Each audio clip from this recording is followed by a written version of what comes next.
This is Scoreboard with Chris Titley.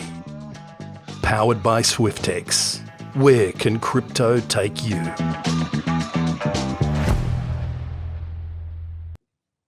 Hi, it's Chris Titley here on today's episode of Scoreboard, the podcast. I'm joined by Will Schofield. Will, thank you so much for being part of this series.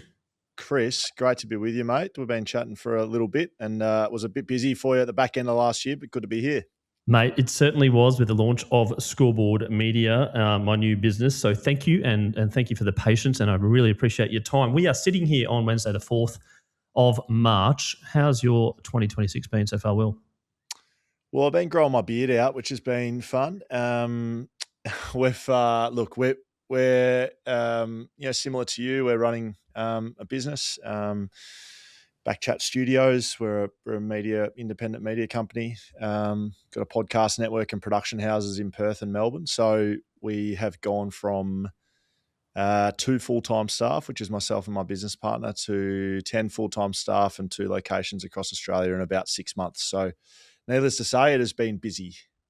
Mate, that is excellent. And the format of media and the landscape, is it changing when it comes to podcasts and sport, and where you're seeing it in terms of the cycle? Well, it's not changing in terms of what independents are doing, but certainly, like America, all content is going to be in the hands of independents, very quickly. So you don't need a $10 million TV studio anymore to get out to an audience. It's never been more accessible to reach an audience for anybody at any time doing anything. You don't really need much.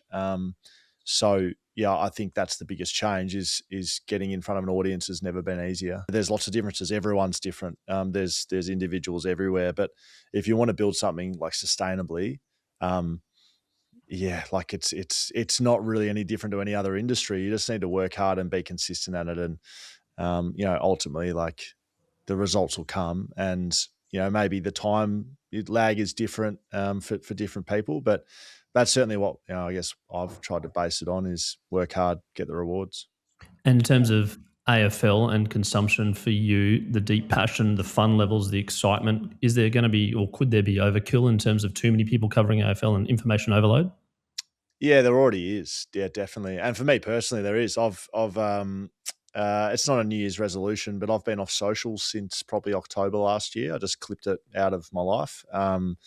Pretty much woke up one day and deleted everything off my phone, and we're in March now and we're still going. And it's ultimately been one of the better decisions I've made from a business standpoint in a long time. I think for a while I fought not having the information in my hand all the time. I probably prided myself on being able to answer questions off the back of my overall knowledge. And that was spending 3 or 4 hours a day on social media. But what I've learned is my knowledge and ability to give opinions on things isn't based on other people's opinions and ability to give knowledge on social media. It's just in my head. So I don't really need to follow that much. I've got a few things set up that gives me alerts around breaking news. But other than that, I've probably got 3 or 4 hours a day back for the last five months. So as I'm sure you'll attest to, mate, it's been a significant increase in output given I've taken that out of things. Who suggested that? Was that yourself or someone else had done it, or a blueprint somewhere else? Nah, it was myself, mate. Like I said, sort of off the top, we've been sort of building and just had no time in the day to do everything I needed to do. And so I looked pretty internally at what I was doing, off the back of playing footy for a living with West Coast and then into media and building business post that. I think time's the greatest asset. And it was a pretty easy decision. Like I sort of said, I fought it for a bit, like not really. I haven't had a whole lot of need to get back on there. We've got great staff in what we're doing, handling that side of things too. And just gives me ability to do what I want to do, which is lead a business and not so much be the talent on things. How we set up our business was me sort of sitting in your chair doing the interviews, and that's how we flagshipped what we're doing at BackChat. But ultimately, I'd love more people to be doing the talent side and me doing less and just working on partnerships and the business. So yeah, who decided? Me. Never. I don't think I'll look back. I don't know if I'll pick it back up at this stage.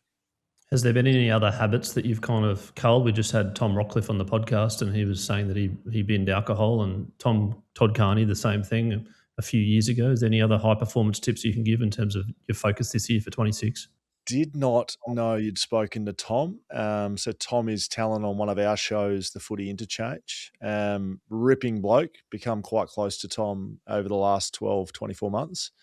And I have given up drinking too. Not necessarily his motivation, but I saw he put a post up at his 12-month mark, spoke about the things he'd learnt, things that had improved in his life. And I remember speaking to him at the time going, geez, how have you done that? I don't understand how you could not drink. And yeah, he's been a bit of a mentor in that regard. And yeah, same time I clipped socials, I clipped drinking. So have been off socials and drinking for 5 months. And like, honestly, like life, energy, time, family time, overall happiness, contentment, could literally never been better than this stage of my life. So, there are two significant changes, social media from a time point of view, and then drinking, although it's a connector in Australia, you can still connect without alcohol. And until you stop doing it, you don't realize that's a thing, but don't miss much other than not being hungover on a Saturday or a Sunday or a Monday or a Wednesday. And I've got that time back too. So yeah, not trying to be a hero with it. I don't care if anyone else does it or doesn't do it, but yeah, it's been working for me so far. And how's your sleep been going? Elite. Yeah, elite. I've always been a good sleeper, Chris. Got two young kids. They can be sleeping between my legs, over my chest, both of them in the bed with me, with the dog as well, and I can sleep.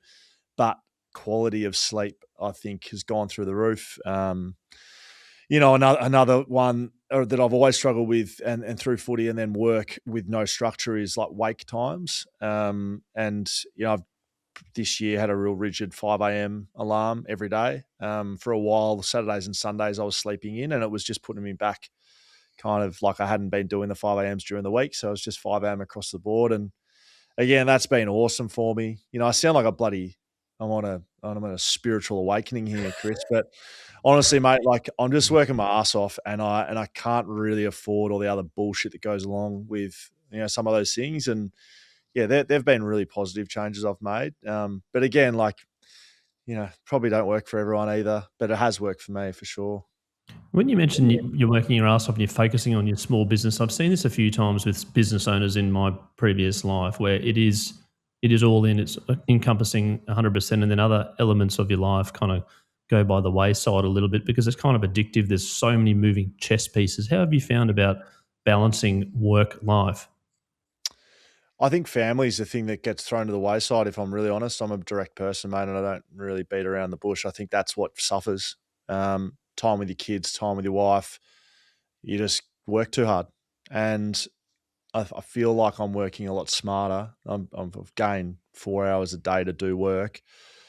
I'm not doing 4 hours extra work, but I've got that time now for family and being smarter with that. So, for me, like the last probably 4 years, finished footy in 2020, which was COVID. And so 21, 22, 23, 24, during footy season, 7 days a week. So work across Fox Footy and 6PR here in Perth, as well as setting up digital marketing business, and then exited that and then set up what we're doing with BackChat and running that now. It turns into 7 days a week. So, I'm just mindful of that definitely during footy season. And this year is looking pretty positive from the start. I coach a footy team here as well. So there's no short of work to do and things to do, but like what I've tried to bring back to the focus and my real priority is my family, and then the work comes second. But as a small business owner, that's really difficult to do.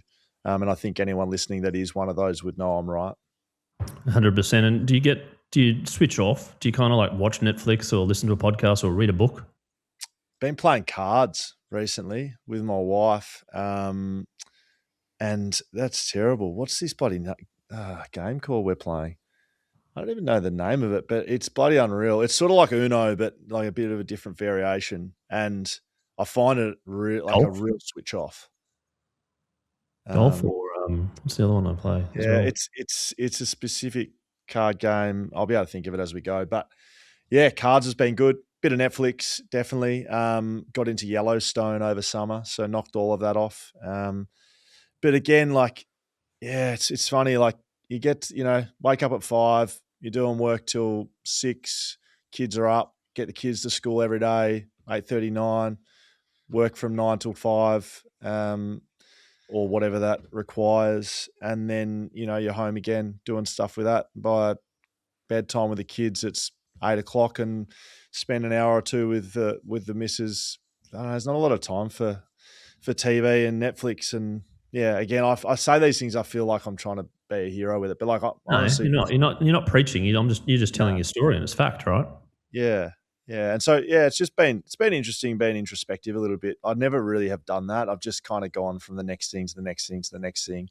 That's what elite sport does, I think, is especially in an elite environment like I was at West Coast, you learn very quickly to move on, like instantly. You need the feedback, and then just you kind of program to just go to the next thing. And so spent a bit of time over the last 6 months reprogramming that side of me, which has been really cool because I've never done it. And yeah, I've loved it. It's been good.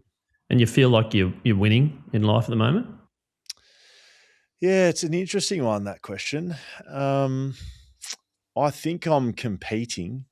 I don't feel like I'm winning. No, I feel like it's sort of I'm in it. Yeah, I feel like it's a challenge every day with all aspects of life, and I feel like if you think you've won, you're probably getting ahead of yourself. Yeah, so nah, haven't won or winning, but in it. I'm in the race. I'm in You're in it. the race and you're competing, and there's variables every day that comes from left, right, and centre, from left field to right field, etc. But then putting the sporting analogy on, is there a big, hairy, audacious goal like September and winning a flag in your business, in your life, that you're kind of connecting things to?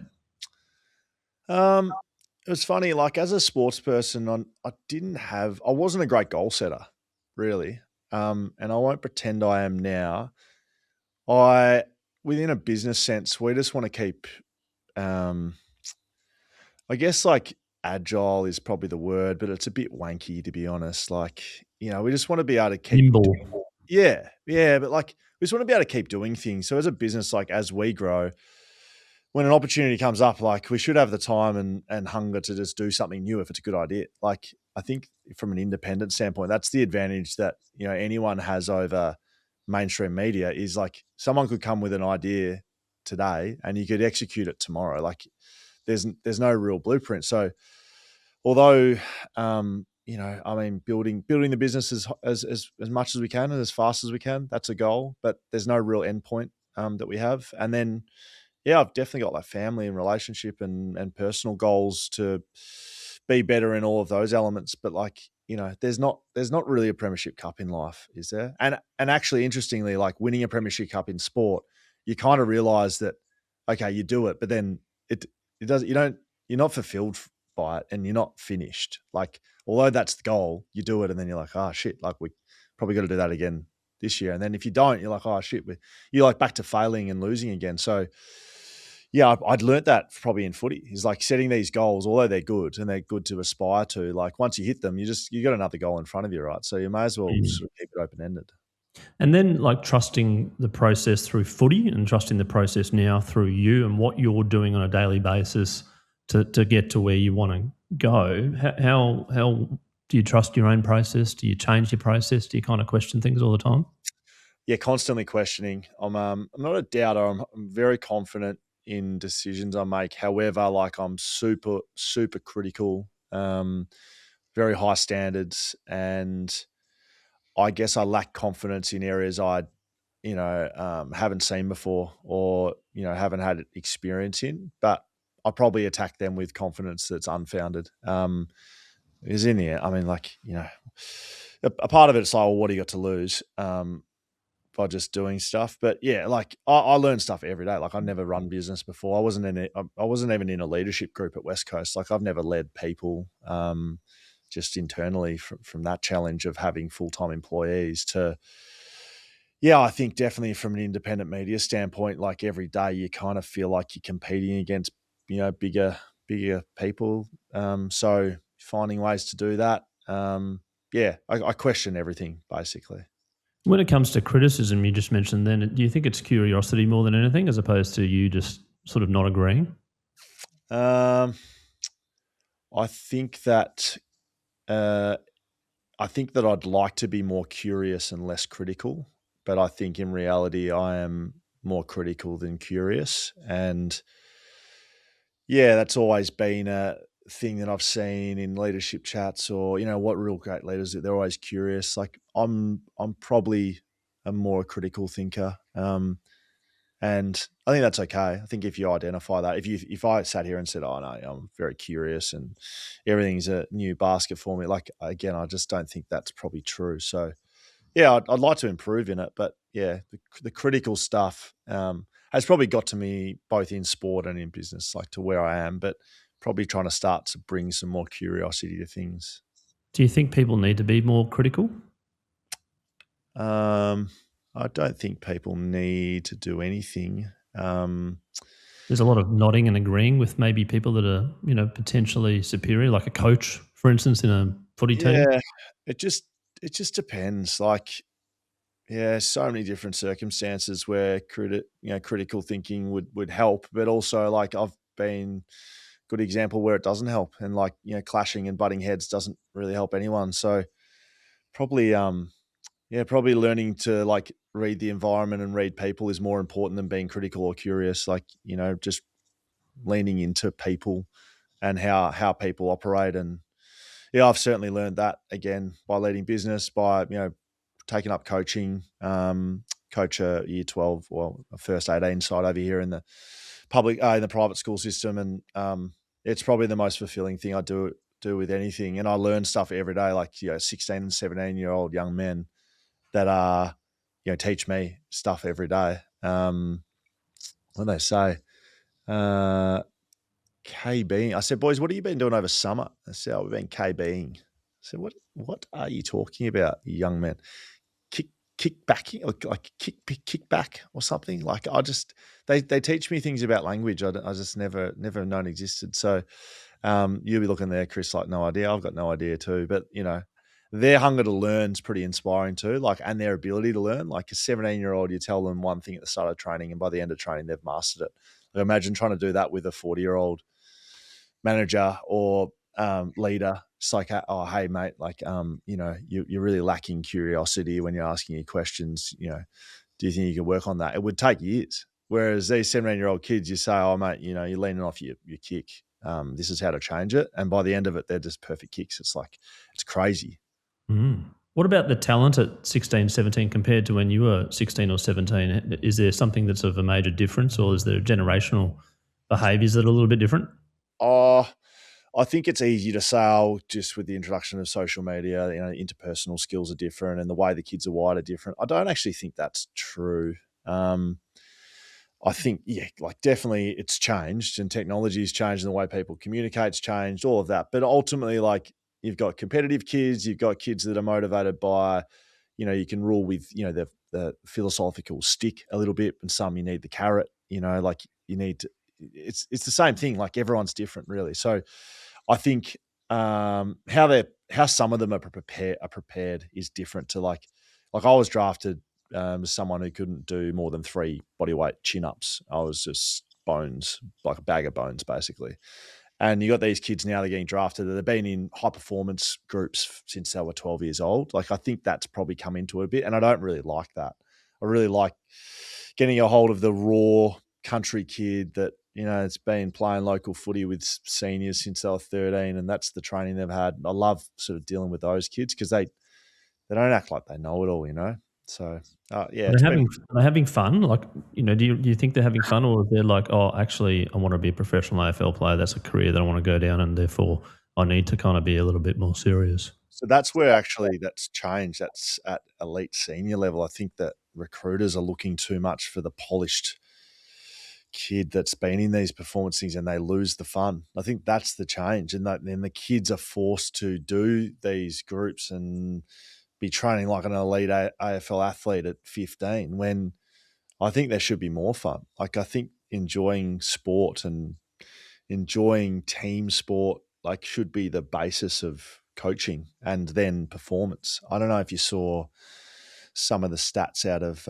Norway and some of the Winter Olympic medals that they were winning and how their sport is set up in their country. Like they basically have participation medals till 16 years old. They don't report on best players, and they've got like a 94% participation rate in anyone under 21 years old for sport. And it's because they just push enjoyment and just doing it, and that's the fun of it. So, yeah, I think that's so important. Yeah, really important. Did you play your best footy when you were having fun, or was there something else that made you play your best footy? Yeah, yes and no. Like, depends how you define fun. Like, I probably think that winning is fun. So there's a balance between mucking around and not executing and being involved in a team where you can have fun but then switch on and win. And yeah, I played my best in those environments where there was a looseness about it, but the looseness ended in execution. Like our premiership we won, like it was a pretty loose group and a bunch of individuals, but when we got on the park and when we trained, it was like, all right, business time. Like that's the balance, I think. And then as soon as the siren goes, like then it's back to banter and talking shit. Like you can't be too serious. I 100% agree with that. I'm just curious around the application into your business now. Like, are you thinking about it as a footy team almost per se? I do and I don't, and I'd like to do it more so. It's just more difficult because, in a elite environment like an AFL club, it's a little bit about goal setting. It's so easy to define what you're there for. You're there to win a premiership cup, and the whole club knows it. And failure and success is like dictated by wins and losses. It's very easy. Like it's very easy to measure how you're going as a footy club. Whereas business isn't really like that, and content certainly isn't like that. Like social media, audience metrics, like there's so many variables to what's going on. So although I use a lot of the experiences I had in football land, sometimes they're difficult to execute, and also you don't have the same focus as an individual either. So I wish I did more. Trying my best, but probably not executing. I suppose you get the feedback on the scoreboard every week, as you mentioned before, but then also from like a sponsor's point of view or a commercial point of view about brands entering sport, there's probably an education piece as well. You probably don't need to educate when people are watching footy. They know the rules, etc. How are you around educating brands and commercial opportunities for companies to enter into sport? I mean, we've had really good success with some of our partnerships and sponsorships, and I think some of that has to do with my approach to it. Like I think for a long time, the use of agencies, the way that partnerships and sponsorships have been set up in mainstream media, getting big budgets and then just slapping it on whatever they want. In the end, podcasts and podcast audience, which is where we generally operate, people are choosing to be there, and the audience is highly engaged, more engaged than any other medium, because you got to choose to do it. Most other media platforms, like it's just there because it's there. And so the ability to explain that and then form real partnerships and take middlemen out of it, I think is really important. As much as you'd love to offshore sales and offshore partnerships effectively, it's impossible, I think, especially for small to medium business, especially in independent content creation and businesses that are based on sponsorship. Like it's got to be real.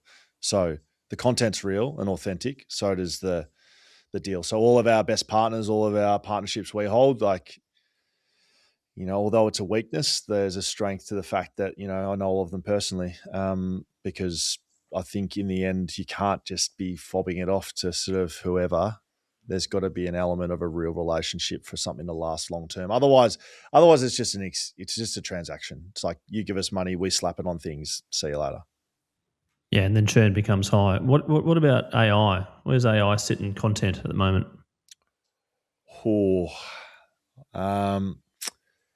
There has been a significant improvement in the last 8 weeks, I reckon. Like genuinely. I reckon before then. That new one that ChatGPT bought, the one that was Claude. Yeah, that's certainly improving things. I think, and I've always thought that,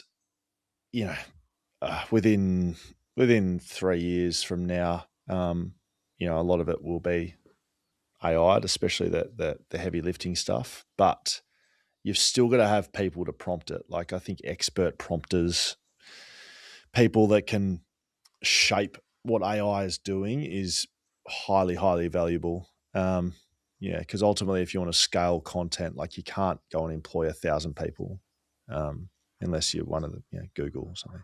You just said expert prompters there. Like maybe 10 years ago, you didn't have a social media manager for an organisation or a footy team or something. I'm wondering whether the expert prompters will be a profession in a couple of years. I like that. Maybe we just sort of come up You with reckon something. we've kind of just unpacked something that people like? Remember the CRO, the Chief Revenue Officer, that came in for a bit. I was like, where'd that come from? What is that? It's the person that generates revenue for your organisation, and they're the chief. I don't know. I've just seen the title a few times. But definitely the social media manager or coordinator or community engagement, those jobs weren't around in 2014 probably. But maybe, what do you do? Oh, I'm a chief prompter. Oh, yeah. Okay. You know your AI then? Yep.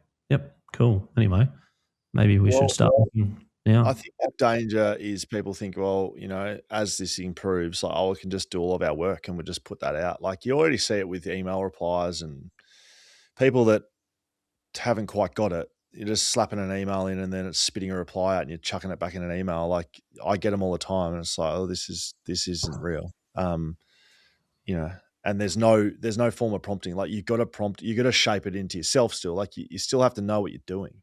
So, or the fear around ChatGPT and Claude and every other AI is going to take jobs, maybe, but people are still going to be the people running the businesses, and they want to speak to people. They want to, negotiations between two AI bots, like, they're ridiculous. You can see it happening, and sometimes I do it for fun. Like, sometimes I'm like, oh, you're going to use AI, I'll just use it back to you. I just literally just copy and paste it. It's actually funny and embarrassing sometimes. It's like a tennis match. Yeah. And it's like working against it. You're not even.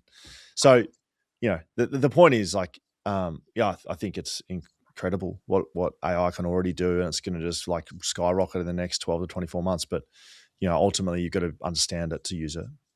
If you had to clone yourself, Will, what would be the prompt? I would clone a critical thinker that is across every part of the business. So it's it's effectively an expert in sales, in partnerships, in content, in social media and algorithms, in people management. The list goes on of, like, what I do in my role as CEO of a business, and I would just make it very good at everything. It would be an all-rounder. Right.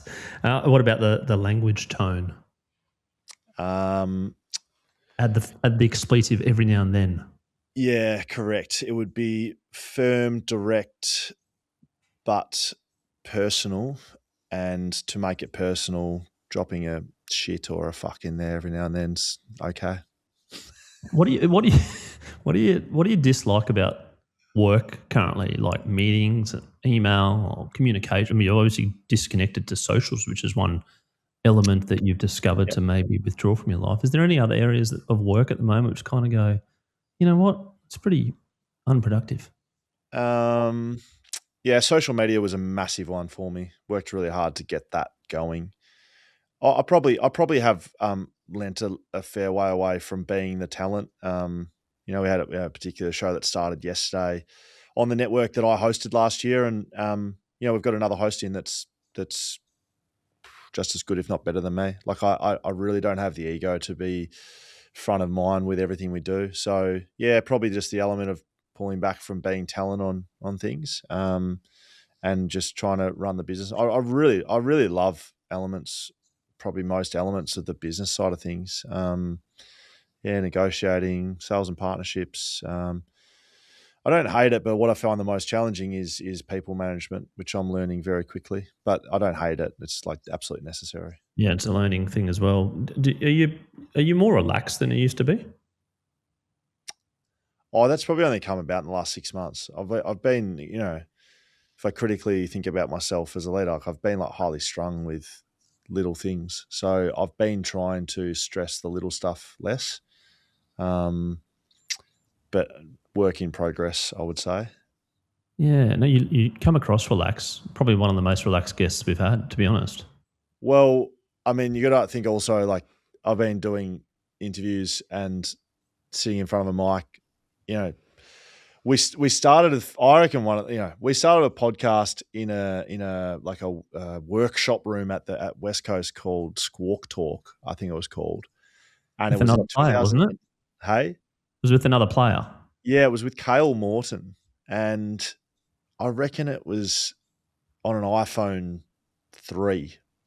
And it was literally like put the iPhone in the middle, press record, and that was the podcast. And it was grim and it was hilarious. And we did it every week. And it was like 2012, 11. It was quite a while ago. So I've been doing podcasting and talking in these settings for a long time. So yeah, I probably am an expert in front of a mic and answering questions. Yeah, just on that, I listened back to a few episodes that I did in 2015 was my first one. But it is funny to listen to, but it also means that you're learning and maybe you're improving your processes a little bit. How are you as a learner or failure or do mistakes? Are you kind of like I actually learned a lot from that mistake? Yeah, I actually love it in a sick way when we butcher things. We've had a couple within the business like the last couple of days actually that have just been all-time fuck-ups. And it hurts so much and it's embarrassing. And, without getting into too much of the weeds with it, like, for instance, you go and say something, you give your word on something, kind of back it all to be happening, and then it's not. And then that happens like repetitively. So you just look like a fuckwit and you look like your word isn't true. When some of it's out of your control, and it makes you feel sick. That's sort of one, that I can think of that, yeah, I hate it, like hate it with a passion, but without it, like there's no way to get better. If you don't butcher it, like the only way that I've become good in front of a mic is like when I first started, it's like I would never listen back to it. It is just complete junk. I thought as a player I was great in media land, and I reckon I've heard some stuff in like, yeah, we did a TV show where I used to do like the pre-recorded in between, it was sort of like Eagle Eye TV. It's like, oh, g'day guys, welcome to welcome to Eagle Eye TV. Will Schofield here at Subiaco Oval. Let's get into the club and speak to Ash Hansen. That was all I had to say. It used to take me all day to do, and I've seen it, and it's just grim. It's so bad. But at the time, I thought it was good. But like without seeing and butchering that and butchering decisions and making mistakes, then you don't get better. So I do like it. I just don't like the feeling at the time, but I know it's necessary. No, I think so. Like I was watching my son play cricket the other day, and a guy got a duck, and he's 13, and he was just feeling it. Like he got out and was like throw the gloves and whatever, and I was like, he feels it, but he's got to learn from it. But it's a bad feeling. But it's like, okay, now I've had my first duck or whatever it might be. That's out of the way, and I'll get 5 ducks from then. 20 in your life or 50 in your life, depending how long you play cricket. But it's a bad feeling, but a good feeling. I think that feeling bad about things, there's a bit of and I'm involved in it, there's a bit of a societal fear of feeling bad, and we always got to feel good. And, anything that happens that you got to, go through a bit of adversity or, it's like, it's not going the way I planned. Well, it's over. We can't do that. Check out, whatever. I think an acceptance of things not going the way you planned, or like things not feeling good, like an acceptance of that feeling is a great thing, because it's really difficult to like feel bad, right? But it's okay. Like, as long as you just tell yourself, it's okay. Like, probably going to be a lot of positives come out of it. It's just in the moment, like feeling bad, like people are like allergic to it. So I can't feel bad. I can't, can't do this, can't do that. And then it's all over. I throw my hands up. I can't deal with it. If you just stay with it, like eventually, like things go well. Adam Simpson, my coach, like always used to have to write down like favorite sayings and stuff. Like he used to say a lot, things are never as good as they seem, there's never as bad as they seem. And it goes for life. That was footy, but like it's, you never go on, you win 5 in a row and everyone in the paper and all your mates are texting you and you're going to make the grand final and blah, blah, blah. It's never that good. Like you've just probably beaten some sides for different reasons and you can just as quickly lose the next week. And so and then you lose and it's like, oh my God, they're falling off, but it's never that bad. And it's like same with life, right? Like it's somewhere in the middle, probably. Yeah, I agree. I've been sort of taking more experiments recently, or not counting, but certainly going, yes, this could work, or little bets here and there. The part that I struggle with is how far do you go before it's failing and that you just bin that experiment or bin that angle.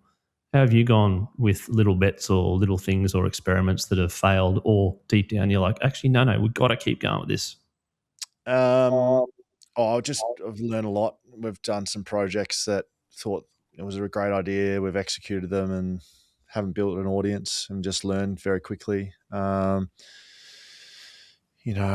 think, I don't think there's a rule. I don't think there's like a set rule in like, well, we get to this point and we can't do it anymore. It's like a bit of a gut check, really. Like if you think it can succeed, then you just got to keep going with it. And then there's financial stuff that comes into it and other decisions around it. But yeah, I don't think there's a black and white start, stop, continue answer. Yeah. Yep. Now, speaking of financial, we do have a sponsor at Scoreboard, and that is SwiftX. And SwiftX is Australia's most trusted cryptocurrency platform with over 1.5 million users that use SwiftX here in Australia and New Zealand as part of their campaign, Where Can Crypto Take You? We run a little segment called the Scoreboard SwiftX Bucket List. Will, I am curious, on the sporting events live globally, on the bucket list that you haven't attended a sporting event thus far in your life, what would you love to attend? Shout out SwiftX, sponsors make the world go round. I would like to do a Super Bowl. I think that's a bit boring. I'd like to do the Tour de France, not compete, just watch. If you said compete, that'd be the first person in the history of our podcast who goes, yeah, actually, the Super Bowl. I'd love to play quarterback. Yeah, well, I don't think Alpe d'Huez would treat me very well, given I don't know, my riding ability. I used to do triathlons back in the day, but you're looking good, right? Yeah, thanks, mate. I'm no Lance Armstrong though, so I'd love to do the Tour de France because it's a sporting event, but it seems like a cultural event, right? Like we did the F1 in Belgium and at Spa, and then we went to the Amsterdam one as well. But the Belgium one was like, we had a camper van. It was just like people camping out. They've been going there for 30 years and at the same spot. Like it was pretty cool. And I think Tour de France would probably be similar. So yeah, that's probably up there, I reckon. We also have another sponsor in Pocketsmith, and thank you for acknowledging that sponsors make the world go round. They certainly do, and particularly in the podcasting world. And Pocketsmith is the personal finance app for the household CFO, the one keeping the budget in check, paying the bills, and kicking goals. Over 80,000 Aussies use Pocketsmith to track their spending, see their net worth, and plan ahead. And as part of their sponsorship with Scoreboard, we run a little segment called the Do You Budget segment. Now, Will, I'm going to ask 2 questions here. 1, do you budget for your business, and do you budget personally? And part A of both those questions, I'm going to download Pocketsmith because it sounds like it's right up my alley. So thank you very much. Do I budget? I have chronically been so poorly financially educated. Come out of school as a 17-year-old, I was a dish pig and a glassy at a pub. It's my only other job, and then I go into footy. Not that I was paid $1 million a year, and I'll tell you how much I was paid. So my first year at West Coast, I was on 42 grand plus matches, which was 3 grand. I played 3 games. My first year, I made about 50 grand. Then the base went to like 60, matches the same. Third year, 70, matches the same. I played 12 games in my first 3 years. So, it's not huge money. Middle part of my career, I earned some good money. Like maybe the most I earned in a year was close to 500 grand. But the back end of my career was probably even worse than the first part of my career. And then it was halved 1 year because of COVID. So I sort of had this sort of earning capacity of that. But no one's ever really sat me down and, taught me about finances. And I think it's okay to admit that. and it's been a real weakness of mine. So the last 2 years, I've been working bloody hard on it, both personally and in business. Happy to say that I'm now in a position that I do basically financial report analysis here at BackChat. We've got shareholders that we present to every month.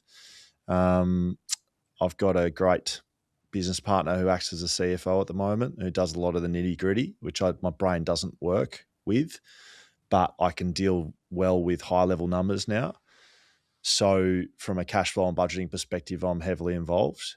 And the lag has been my personal life. So probably literally in the last 6 months, I've started budgeting properly. And at times it's been kind of scary because, my earnings even still is very cyclical. Like we've got our business that's kind of set and forget, but a lot of my media work is just in footy season. So you get this huge earnings spike in the middle of the year. And then we've just got to the back end, like now it's round 1 of footy season or round 0. Just earn money again there. But like my cash flow kind of like dwindles from about September. It's at its peak. And then it's just like to the end of Feb and you're like, fuck, I need to start working again. So yeah, it's just been like interesting because I just never been taught well at all. So I do, to answer your questions, I do for business, I do for personal, but I'm just not very good at it. Oh, mate, it would be very difficult to budget from, as you mentioned, $500,000 a year to whatever it might be to then back, and you're young too, right? So anyway, Pocketsmith is a game changer for me. It monitors all the transactions and all this sort of stuff. So big shout out to them. We've got 2 final questions. One is your all-time favourite sporting moment that you can watch on YouTube or whatever platform you choose 10,000 times over. And I preface this that it doesn't include yourself. Yeah, I was going to say myself. I do that all the time. Sit around watching myself play footy. No. Favorite all-time sporting moment that I can watch on YouTube. It's probably got to be athletics related. I was an 800-meter runner as a kid. Loved athletics as a sport.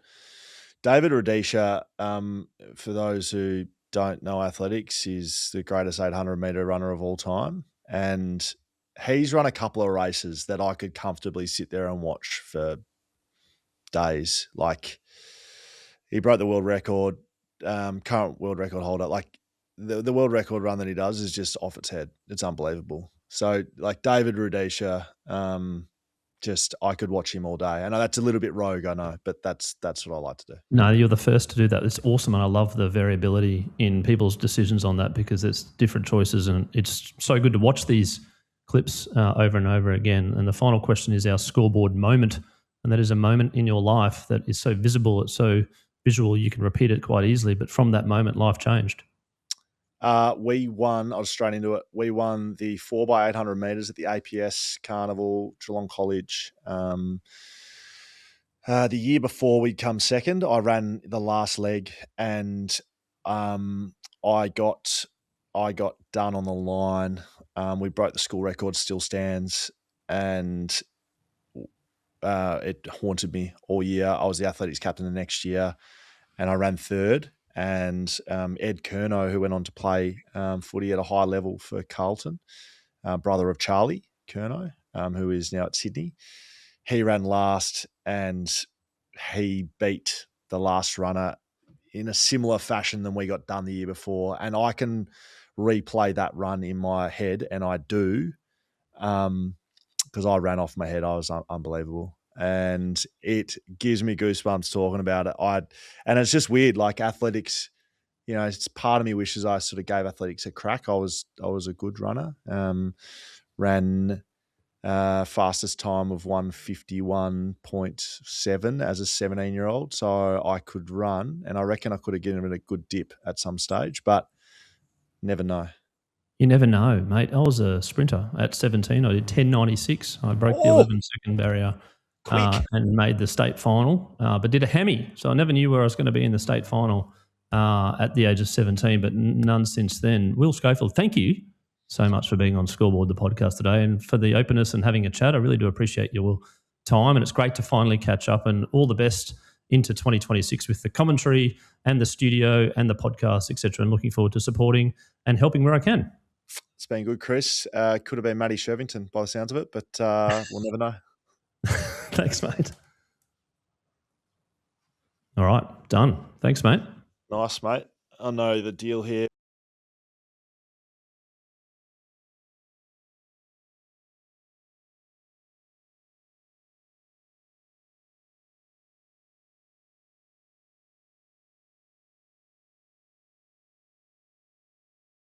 This has been another episode of Scoreboard with Chris Titley. Go back and check out some of the other episodes you might have missed.